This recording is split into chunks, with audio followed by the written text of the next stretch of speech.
We have the infamous Rodartes on the podcast today. Thank you for coming, bro. Yo, thanks for having me, man. How are you? I'm actually really great right now. You I'm really- doing good. I'm really excited. Really, really great. Really great. With a capital G.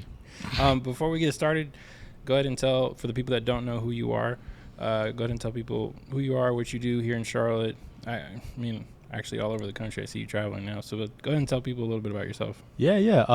My name is Chris Rodartes. I am a lifestyle content creator. I create content for, I do personal branding, work in hospitality, so with restaurants, bars, and then I also do real estate as well. I create content not only for myself, but for also other people professionally. How long have you been doing that? Because you studied for this, right? So I studied graphic design. Okay. I studied graphic design, and photography was just like always just for fun. How long ago was that? Bro, that was when I was 18, so I'm 31 now. Wow, está viejo, bro. Yeah.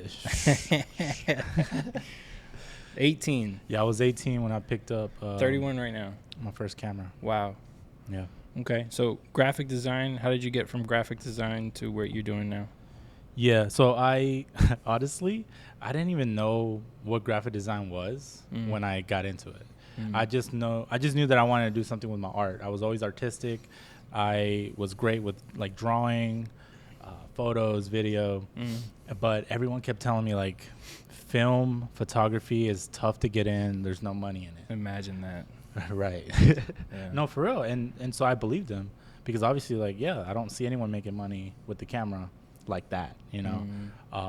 And I saw a commercial about the Art Institute on TV and it showed graphic design. I remember those commercials. Right. So I saw people like drawing on the computer and it looked cool. And I was like, okay, maybe that could be my outlet. Like that could be my career.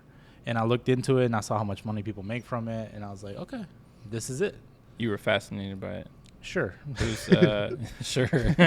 You were, did something just like spark inside you when you saw that? I think just Art Institute. Like I was looking at different colleges. I didn't want to just have, I don't know. I was looking at different career paths and graphic design seemed the most interesting. So how did it go from graphic design to what you do now? To what I do now. So while I was in college, I was still taking photos for fun. And actually at Art Institute, they had photography classes and film. So when I had those classes, I got super excited and I started picking up the camera again and like going for it. But again, it was just a hobby. So that transition really was when after I graduated, I landed different graphic design gigs, but bro, like it was nothing what I expected. It wasn't. In what way? Like it wasn't creative. It wasn't fun. Like it was just. It didn't fulfill you. It did not fulfill me. It really didn't. And I didn't. And I just kept like. I kept getting laid off too. Like it wasn't at the time, 2013 when I graduated. At the time, I feel like social media, people weren't taking social media like serious out there. Yeah. Dang. And they didn't see like logos and branding and all that as a necessity, if you can believe that back in the day. So I kept getting laid off and just bouncing job to job. And I think when I landed, the oddest job I've had was working human resources. And I did that for 5 years. Yeah, bro. I know what that's like. Yeah. So when I landed that job, I needed some creative outlet. Like being in that job 9 to 5, I was miserable. Like you and me have a very similar beginning. Yeah. Except you studied graphic design. That's what got you into it. Yeah. I was just miserable as fuck, and I was just so depressed without even knowing it. Right. I didn't know it. I recognize it now, but I didn't know that. I guess because like society kind of directed me into, hey, you need to do this. You know, when my mother was when I was raised by my mother, she would always say, you need to go be an office manager at some doctor's office, and then you'll be fine. You'll be content. At doctor's office? Yeah. She wanted me to be content with that. And, you know, obviously that wasn't the thing for me. But you and me have a very, very similar thing to where all of my 20s, I had 2 to 3 jobs. Yeah. barely making any money, paycheck to paycheck. And it wasn't until I was 32 years old was when I picked up a camera creatively for an outlet. Yeah. And it just turned into this. So very similar. But anyways, keep going. No, yeah, like that period of your moment when you're like working and you're like depressed. That's where I was. It was like a very dark moment for me because I didn't know what my purpose was. I didn't know what my future was, and I knew it wasn't this job. I didn't. And again, like just like you, like my parents, they were like, get a job, get that 401k, stay there as long as possible, and just grow. Just be safe. I have a funny 401k story. Oh, you do? When I left the corporate world, I had no money, obviously. And when I left, I did it in fashion. I walked into my manager's office, and I'm like, hey, man, I'm going to quit today. And he just looks at me like, I highly recommend that you at least write a letter. Yeah. I'm like, all right, I'll do that. Fuck it. Wrote the letter, cleared out my desk. Within 15 minutes, I walked out. It was the most liberating thing in the world, right? Like a movie. Yes, bro. I go home, crack open some beers, play some Call of Duty. Yeah. I'm free, right? I wake up the next morning at like 4 in the morning. I'm like, shit, I don't have a job. So I still had a 401k set up with the company, and that's the money that I used to buy my first professional camera. Whoa. So I bought a Canon 5D Mark IV with that. Yep. And that's where it all started. Dang. Scariest moment I ever had, because imagine, buying a $2,500 camera at that time. Yeah. When you haven't ever spent that kind of money on anything before. Yeah. And you going from not spending that kind of money to that, it was a big leap, big leap of faith. How much time did you already have experience like with photography? Not a lot, bro. So that was February of 2017 was when I started taking it as a hobby. Dang. October 2017 was when I bought that camera and quit my job. So it wasn't a lot. I don't recommend anybody do it the way I did it, but it worked out. Do it. Look where he's at now. But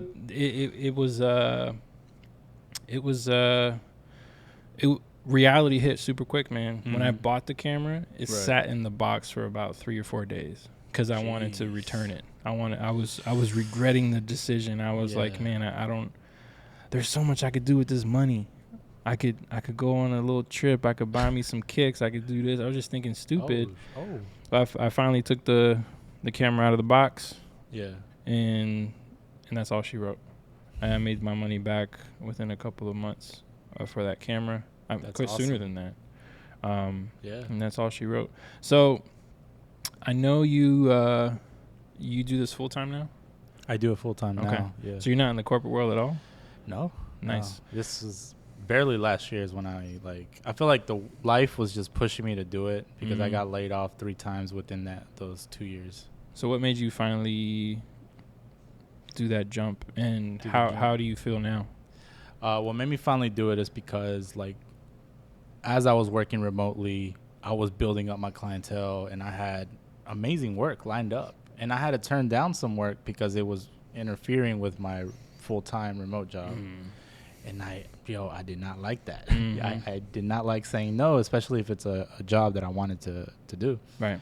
But again, I feel like life was literally pushing me like, Chris, do it, because I got laid off 3 times in those 2 years. And that last layoff, I'm like, you know what? I'm going to go for it because I had money saved up. I have amazing clients. Let's go for it, and it's just like a switch. And then the next day I just felt like amazing. Like, I'm doing my own thing. I'm going to create my own schedule. I have my own clients. I am my own boss. But then after a few weeks, I'm like, crap, I have my own clients. I am my own boss, it's a different feeling. How do you, because once you sort of hit these phases as a creator with clientele, right? At first it's like, I need as many clients as I can get so I can pay these bills. Then it's like, all right, most of these clients are not very appreciative or they don't have the budget. After that phase, then you're like, all right, I need to think more as a business person would and find clients that. So how did that process go for you? Because I know me and you have talked a lot. You know, we've had the same kind of clients For sure. Yeah. and we've both had very interesting conversations about, you know, how certain clientele can really take advantage of our services. So how did you deal with all that? Yeah. Well, To get to where you are now, because now you're obviously doing better. yeah. Well, I think, like you said, at first it was just getting jobs, getting clients, getting paid, right? So you're chasing the money, you're chasing that bag, and doing what you can to get that money. But thankfully, you know, I still had that remote job that felt safe. So that's why I did that too, because I saw it as extra money. But as soon as I was doing it on my own, I instantly started just dropping those that weren't paying my worth or didn't see the worth that I was giving them. Is that hard for you to drop them like that? Surprisingly, no. Like, it Oh. felt amazing. It felt like weight off my shoulders. Hell yeah. Like, yo, they were like really like draining me, you know. Wow. And not to bring any like negative energy into them. They probably just didn't know any better. They don't know like how much it really is worth, like the photos and video. But Because it's true. A lot of people don't understand they don't. the work behind everything that Yeah, we do. But it's up to us to educate them, and that's Right. what I had to learn. Right. You know, I have to educate my people why I charge the way I charge. And once I started really charging my prices, naturally those clientele didn't even look my way, which was great. And now I'm getting all these clientele that like, yo, you're affordable. Like, yeah, let's do it. And then they'd be like, yo, if you have to work an extra hour, like send us the invoice for that. I'm like, what? You know, like, Yeah. that's a It's- clientele It's refreshing. that we want. It's refreshing because, man, I don't even know where to begin. So, at any moment in time, in my backpack alone, I have maybe $15,000 to $20,000 worth of gear, and that's just another thing. walking around. That's Right. not everything I own. And you know, when individuals approach me and say, "Hey, can you shoot me a video for $700?" or "Hey, can you do a photo shoot for $200?" or "Hey, you want to collab?" The or collabs. or "Hey, I need this. How much do you charge? This is how much I charge. Oh, you charge too much, man. Who do you think you are? Blah blah blah." Right. People just don't understand. You don't understand the concept that you want me to shoot your project for $500 with a camera that's worth $4,000, with my time and experience that's even more valuable than that. Right. You know, the gear, the software, the education. You know, where a lot of us are self-taught, and how much time does it take to teach yourself things? Right. They don't understand all of that. No. And it's very important, excuse me, it's very important to find the clientele that either understands it or the clientele that's willing to learn your value as you go. And you know, I thankfully have, you know, been blessed with a particular type of clientele that they get it, man. They get that, you know, they get the work that goes behind it, and they get the value that they're getting from, you know, whatever it is I'm doing for them. Right. 100%. What do you have like any short term or long term goals? Like, do you see yourself doing other things? Are there like other plans that you have? There's definitely different outlets that I want to dabble in. One of them is like podcasts. I do want to start my own and just kind of like have fun with it. You should do it. Yeah. I just want to have fun with it. Honestly, I want it to feel like I'm inviting my friends over and just like talking, Bro, chilling. It's know? not. So, you know, most podcasts don't make money, right? And I know that, but it's like I need that creative outlet. Boom. You know, It's such a great outlet to not only sit down with people, have a conversation, learn about them, learn about what they do, learn their thought processes. Not only that, but depending on the niche of podcast you have, it's incredible marketing, bro. I've already talked to all of my clients about doing their own podcast in their own niche, because what I have found is in one podcast episode, I can pull 5 to 10 different short form videos out of it for marketing. Right. And without even like planning it. because you get into these conversations, you get into the how and the why and like the you know the stuff that we're talking about that people don't really talk about on a day-to-day basis. You're educating. Yeah, dude, I highly recommend it. Yeah. I as busy as I am, Mm-hmm. you know, it's easy to say I don't have time. Exactly. But like today I had a rough day. Mm-hmm. It took me an hour just to get parking in here. Right. And we had to set up, you know.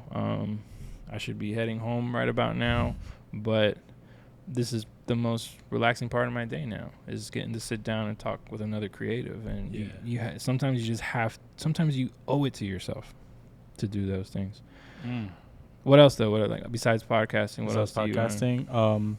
Well, I'm teaching right now, right? So talk to me about that. What are you doing? So I'm teaching people how to utilize their phone to create the amazing content that they see us doing, you know? Like with their phone. With your phone. Nice. You know, so you're not going to get the crazy quality that we have with our cameras, but the techniques, you know, the different camera movements, fixing the lighting, the exposure on the camera, like already like enhances the look, that switching it to 4K. Like it's crazy. Like, and you can do so much on your phone these days. And honestly, like I've been pushing myself to use my phone as my main camera, like for my content, like personal content. So I've been teaching people that, and people have been loving it. And I want to start doing more of those workshops around Charlotte, like at least once a month. So it's funny because when people ask me like, hey, what camera should I get for my first camera? Yeah. I'll turn around and ask and be like, what phone do you have? Right. If you have a phone that was made within the last 5-6 years, you can start with that. Practice using the grid, practice different angles, even with portrait mode, like messing with the aperture, like using the different lenses too. Like you can buy lenses too. You can buy lenses, but like just it has the zoom effect on the camera app. Yeah, you use a wide angle, a tight angle, all that stuff. A lot of people think of my photos, they think they're with a camera. I'm like, no, it's with the phone. That's dope. Yeah, that's awesome. I like to show people that to let them know that you can utilize what you have to its maximum potential and really create some dope content. You know, you don't need all the fancy stuff now. Obviously, if you have the budget, go for it. But right now, you can get started. You know, do it. Go for it. What do you like the most about what you do? And going back to how you were doing graphic design and you didn't find it fulfilling, do you find what you do now fulfilling? Bro, it's amazing because when I do personal branding, when I work with local businesses, bro, like the fact that I'm helping them grow their business is already like amazing. And then when they see the results and they see them themselves, and just seeing them literally be the best version of themselves because of the content that we created, like that's an amazing feeling because I love helping people, man. Nice. And I love like Charlotte, and I love helping my local artists and business owners. I just want to see everyone thrive, man. Like I want everyone to win. That's awesome. So I literally, that's why I do what I do, because I get to meet amazing people, get to know their business, and I'm like, all right, so let's create content around your business and let's like really kill it, you know? That's interesting because a lot of creators like us, they'll say, oh, I love creating themes, and I love the gear, and I love, and that too. I can get lost in that too, for sure. But I find it super interesting that you said the complete opposite, where you're all about building relationships with your clients. Yeah. And you're using photography and videography to do that. Yeah. And that within itself, I always say you can put a really good artist next to a really good businessman that wants to create art. Yeah. If that artist is not good at business, 9 times out of 10, the clientele is going to pick the businessman or woman. Exactly. Because they're looking for somebody to help them grow their business, not just the cool shit. And if you can do both, which obviously you can, then sky's the limit. Exactly. What about, and this is something I like to ask all artists here in Charlotte. What's that? What about Charlotte would you change as far as the community here, the art community here? Do you find, because let me backtrack here. Yeah. So I get to travel quite a bit. and like going to places like New York and California and Yeah. DC, I find the communities there very collaborative. Mm-hmm. Uh, and sometimes I find the community here to be off and on, Yeah. so to speak. Yeah. How do you see a way for that to change, or is there something else about Charlotte that you wish that we could possibly make better or change within the community? Well, I think we've definitely gotten a lot better. I feel I've seen muralists, and I'm sure you've worked with muralists. Like, Yes. Like just seeing their work and the city actually like backing them up. Like, yeah, go for it. You know, and that's amazing to see already. I feel like there's a lot of small things that are happening in the city that we don't see on social media much. Like That's even in the Latin community, like, there's a lot of stuff going on that I'm like, what? That's going on? Like I had no idea. And then with other cultures as well around the city that we don't know about. I think we just need to expose those events, the festivals that are going on around the city. We need to like really push them. I think that's all it is. But I really do see the city thriving, man. Like I see local artists killing it. I've never seen so many like local artists like that are really like they have their business and they're doing it, doing the damn thing. Yeah, and within these 5 years, man. Like 5 years ago, it was a few of us. Yeah, you know. Yeah, you're right, dude. And now like even like within my circle, like I've seen everyone just like, especially with the TikTok and everything, like everyone just like blowing up. There's a lot of artists that they'll come through to Charlotte, do their thing, and then go somewhere else. That too. They kind of just use Charlotte as like a little. Which is cool. I mean, I think more power to them. Like it's all about the growth. That's an interesting example that you just said, because I guess maybe I'm out of tune with it, but I've always felt this disconnect. So I guess you could say that's why I keep to myself so much, or just focus on my clientele or whatever the case. But you're absolutely right, and I got to work with two amazing muralists last year. That footage was dope, man. Yeah. So I'm actually releasing the full thing within the next week. Like the whole video? Well, it's only like a 2 to 3 minute recap video. Okay. But yeah, we're releasing that. But I'm releasing a video on YouTube describing the whole process of like how you filmed it. Everything. Nice, man, that's awesome. Yeah. I used 3 different cameras, drone. We used a little bit of GoPro footage. It took that long that I was transitioning in and out of camera systems. Yeah. So I thought that was really interesting. And just the dynamic of it, the business part of it, there was a lot of hiccups. It wasn't all, you know. Yeah, it didn't go as smooth as you thought. Not at all. Yeah. Not at all. And with a lot of shoots, it's like that, you know. It was my first time working with actual artists too. And really? Yeah. Like an actual like a artist. Yes. Like, and we artists are not the easiest people to work with. I mean, I can agree with that, man. Like, that can be complicated sometimes. Because we know what we want. Right. We know the vision we have the vision. And it's really hard to align that vision with another artist who also has a very big imagination. Also, it's 2 artists collaborating. Correct. And then you was filming it. And then I was filming it. And you're another artist too, and you see the vision of how to film this. But then they want it filmed a certain way as well. Oh man! And it just it was a good experience to have. Yeah, for sure. But the end result, and I almost quit too. Yeah. Dang. I talk about all of it. I almost quit, but I'm very glad I didn't, because that project, I learned so much about myself. I learned so much about how to properly run a business. I learned so much about contracts. I learned so much about how to operate different things on the camera, and just there's so much behind it. There's a whole learning process for you. Yeah. So it was a life-altering experience. Nice, man. And I think for us photographers and videographers and other artists too, but I think we learned the hard way when it comes to we got to get our contracts. We got to do our invoices got to look good, and like everything. And then that's when we slowly start.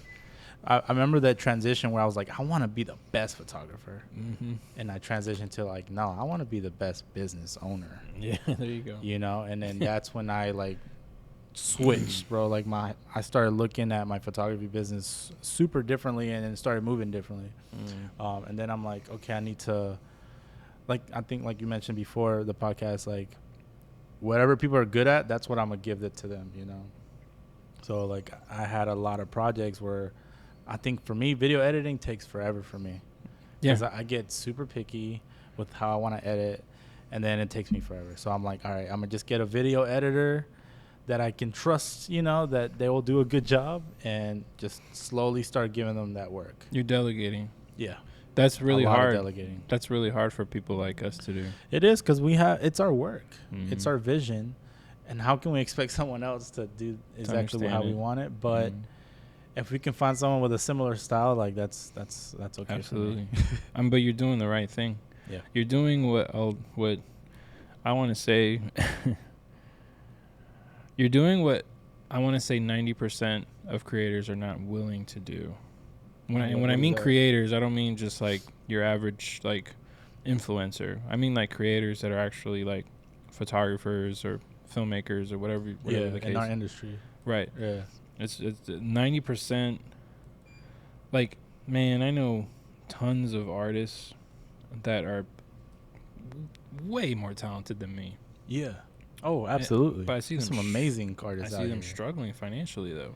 Yeah. Because I see that they're not implementing business tactics into their... They're not willing to learn and get out of their comfort zone. They're not willing to, you know... In the podcast I was doing last night, we were talking about not being stuck on the end goal. To always have an open mind to things that come from the side. Oh, yeah. And a lot of artists, they miss that. They're like, no, it has to be this way. This is the way I want it. This is the way I dreamt about it, blah, blah, blah, blah. True. And cool, more power to you. But... don't you ever think to get to that end goal that you might have to make some sacrifices and lots of sacrifices, you know? So like for me, for example, the last year I kind of left, you know, social media. I don't want to say I left it alone, but I didn't pay as much attention to it as I do now. Yeah. Because I had to build my business. I had to find some sort of financial structure so I could finance my dreams, the things I really want to do. Right. Because honestly, man, like, I don't want to be running around the way I am when I'm 50. Dude, I'm 38. Yeah. And I'm already like, yo. Yeah, bro. I can't do this. We got to think about our health, too, and, like, our future. So, and that's been on my mind, man. It's like, legacy's been on my mind. Like, what's the legacy that I'm leaving? It's like, I don't know what it is, man. I guess since you're getting older, you start thinking about these things, and... I stopped forcing things, man. I start going with the flow of life. If something didn't work out, I'm like, okay, that wasn't for me. It hurts, but it wasn't for me. So let me just continue going this way and see where that takes me. Let me tell you, man, you are far ahead of most people, bro, with that mentality. Because it's a very hard thing to accept. It is, bro. When things don't go your way. And you know, it's just like, it's something that everybody wants, but something that not a lot of people are willing to put the work in and actually do it. Not just the work, just the sacrifice and yeah. There's a lot of fucking bullshit, man, that people don't see. We have to put up with a lot, but that's how we learn, man. And it's those who put up with it and learn from it and continue going that are gonna they're going to be successful in it, you know. For those who, like, they can't take it, maybe it just wasn't for them. And then they can decide where to go from there, you know. Yeah. I know some creators that they had the dreams, they had the goals of being professional photographers and videographers, but it just didn't work out in their favor. You know, maybe it was just like they felt like it was just a hobby for them now, or whatever the case. I remember I wanted to be a vlog, like a YouTube vlogger. Like, that's what I wanted. I remember to do. that. I I just wanted to do YouTube. I wanted to get paid by big brands. I mean, low key, I still do, but Yeah. I tried it, but I just saw like how much it really takes to do it. And then this, like, clients started like reaching out because they saw my videos and like, oh, do you do that professionally? Nice. And that's how I kind of like got into doing it for other people. Because originally I was just gonna do it for myself. Like I bought the camera and everything just so I can film me. But you see how that worked. If you wouldn't have tried vlogging, those people would have never seen you. Exactly. So you So just gotta try it, man. See everything happens for a reason. If I wouldn't have tried nightlife, because that was your first thing, right? nightlife was my first thing. And that's actually when I first met Sam. I was out in the club at the that's Epicenter. right. I was at was it Bubbles? I don't even remember. It was some club at Yeah, it Epicenter was called Bubbles. Yeah. And that's when I saw Sam, and that's when I just started like my YouTube. And I saw he had the same camera I had. You had the 70D? 7070 or 70. something. Oh, you had the 77. I had the 70D. Same shit. And I was like, yo, you got the same thing. And I was trying to make small talk, but that's the first time I ever met you, bro. That's crazy. Yeah. If I wouldn't have done any of that, it wouldn't have set the foundation of who I am today, Right, as a creator. And you started that because you was working in nightlife, right? Like as a So when I started my Instagram page for my photography hobby, the page was called Just a Dude with a Camera. I like it, man. Yeah, whatever. So I know it's corny as fuck. So I shared that page with just close friends because I didn't really want anybody to know what you were up to. Yeah, I wasn't. Yeah. And a friend I had at the time, he was one of the more popular promoters here, or one of the competitor promoters, whatever you want to call it. And he's like, "Hey man, do you have a nice camera?" I'm like, "Looks pretty nice." I mean, it's all right, He's like, "Well, I have an event at such and such place. I'll give you $50 to take some pictures." Cool, let's do it. That was the standard back in the day. That was the standard. $50. And that's how I got into that. And I started to quickly realize that I needed better gear. I needed different gear. And, I would just save up for a couple of weeks, everything I could, buy new lenses, buy a better flash, buy this, buy that. And then before you know it, I was highly motivated to be the best event photographer there was. I was trying to figure out ways to incorporate the nightlife vibe without using, flash photography or anything like that. I just got really into it. But what really motivated me was it was the first time in my life where I felt like people were actually noticing who I was as a person. Yeah, your art and who you are. And, what I did was at first I started carrying around business cards. Okay. But every time I took a photo, I would say, "Hey, if you want this photo, hit me up on Instagram and DM me." So that's how I got people to follow me. Right. Smart. Yeah. And I wouldn't follow them back, though. But that's how it started to progress. And then, after doing that for about 6 months, other promoters started noticing it. Yeah. And I got hit up by one of the bigger promotions. And they're like, "Hey, I would love for you to do some video at one of my parties," a.k.a. Oak Room. And I went to Oak Room and did my first video, like legit video. Poured my heart into it. It sucked, but they fucking loved it. It sucked? In my eyes, I can't believe that. Coming from Sam? It was completely underexposed. Camera work sucked. I didn't even have a light. Oak Room is dark as fuck. But I tried my very best to make sure they knew what I was trying to capture. And, fast forward to that, shooting in those conditions, no lights, craziness. I can't tell you how many times champagne got sprayed all over my gear. Oh, man. I can't tell you how many times people try to fuck with me and my gear and shit. And just the challenge of shooting in those conditions kind of made me who I am. And on top of that, I was also I was also volunteering at Elevation Church on their production team. I didn't know that. And there are 3 or 4 photographers there that really, really helped me understand basically concert photography. Because I don't know if you've ever gone to one of their services. Yeah, I have. But it's basically like a concert. It really is, man. Yeah. It's nice. Not the easiest conditions to shoot in, especially for somebody who's a beginner. Mm-hmm. So having the nightlife and then having elevation. What a balance, man. Shooting in those conditions. Yeah. I can shoot anywhere with any kind of lighting. And it got you like to really use the full capabilities of the camera and like I had to shoot push it creatively. Yeah, I had to push the cameras to their limits, and then I also had to do a lot in editing. It took me forever to edit those photos at first. True. But if I wouldn't have done all of that, I would not be here where I am. Exactly. Right now. We have to go through that, man. People would stop me at the mall. Are you Sam Vargas? I'm like, I mean, that's my name. Did I see you last time? Yeah, like, people were recognizing me and, awesome, and man. acting like I was just this whatever. Yeah. I'm just, nah, bro. I'm just a normal dude trying to hustle, Yeah. But again, if I wouldn't have done all that stuff, it wouldn't have gotten me the opportunities that I have now. Right. I wouldn't have the skill set I have now.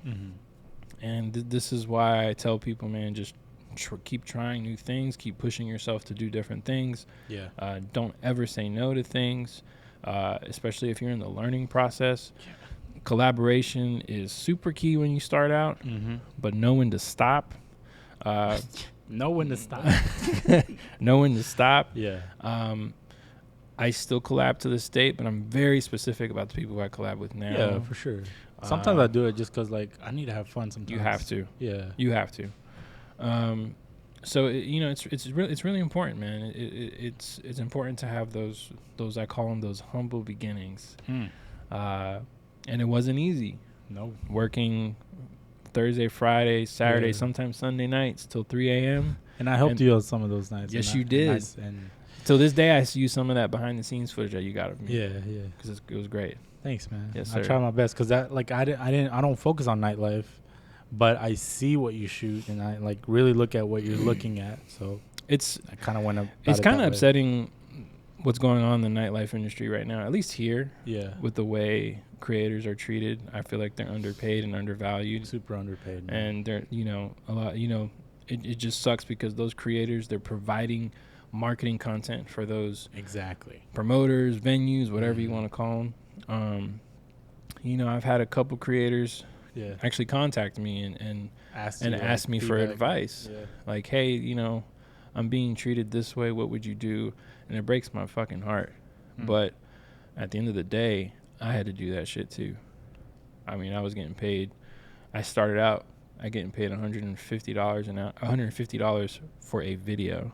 For just one video. For one video. You had to stay most of the night. Yeah, and it was a pain in the ass trying to get paid more and stuff like that. And you had to also deliver it like as soon as possible. Correct. They wanted almost next day, right? They wanted it between 1 to 3 days. Yeah. They wanted, photos the very next day. Oh, yeah. And it was like that every venue, every party, everything that, because you also have to understand, too, there's a phrase, you want to keep the party going. So even when the party is done, you want to show those vibes, especially for the people that were there. You want to provide them the memories that they just lived. True. So they can share it and all that stuff. So you want to keep the momentum going. Yeah. As soon as that momentum drops, it's really hard to pick it back up. So True. I understand that, but at the same time, if that's your business model, you need to come up with a budget to do that. But whatever, it is what it is. I don't agree with it, but I am grateful for the individuals that did, have me there. And it was a good time too. That's how you got your foot in the door. Yeah, man. So you gotta appreciate those moments too. Absolutely. So I like to ask, where are we at? Wow, we're already at 40 minutes. So I like to ask everyone that comes on the podcast a specific question. So if there was someone that is wanting to chase their own dreams, pursue their own thing, start their own business, pursue their own journey for the first time. If there was one piece of advice you could give them, just one, I know there's a bunch, but if there was one piece of advice you could give them, what would that be?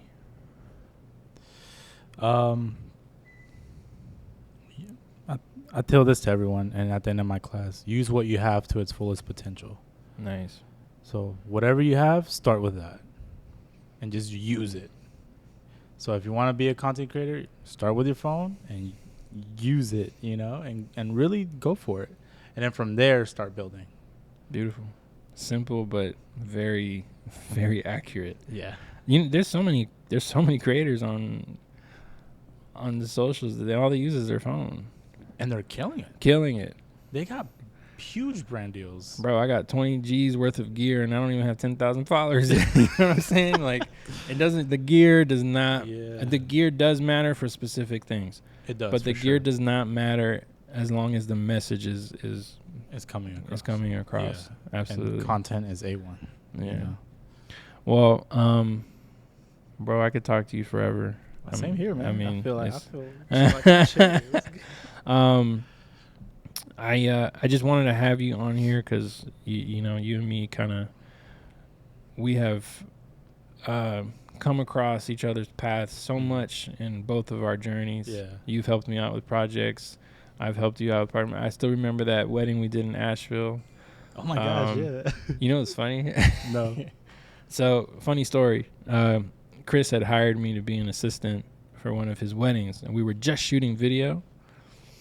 And I was like, man, I really want to get my photography portfolio up. Yeah. So I was, don't do this, y'all, but I was taking pictures at the wedding, and any moment I got, I would take photos. But anyways, one of those photos is on my website.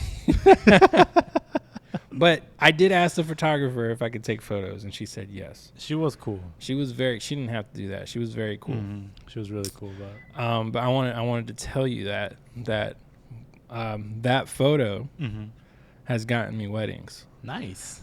That wedding that you hired me for, where I hustled some photos out of it. That photo is on my website, and I've booked multiple weddings because of that. That was a beautiful venue and wedding itself. Bro. So that photo. So thank you for that. Yeah, man. But yeah, I wanted to have you on here because there's so many individuals like us trying to do their own thing, and wanted you to share your story. Thanks for having me on, man. Absolutely, bro. We'll do it again very soon. Part 2 coming.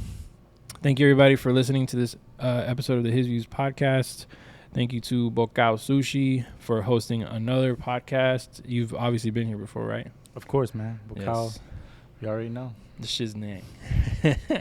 I order from here like twice a week, at least. Yeah. Yes. It's a problem. Dang. It's a problem. Anywho, well, thank you guys for listening, and tune in to the next one. And peace.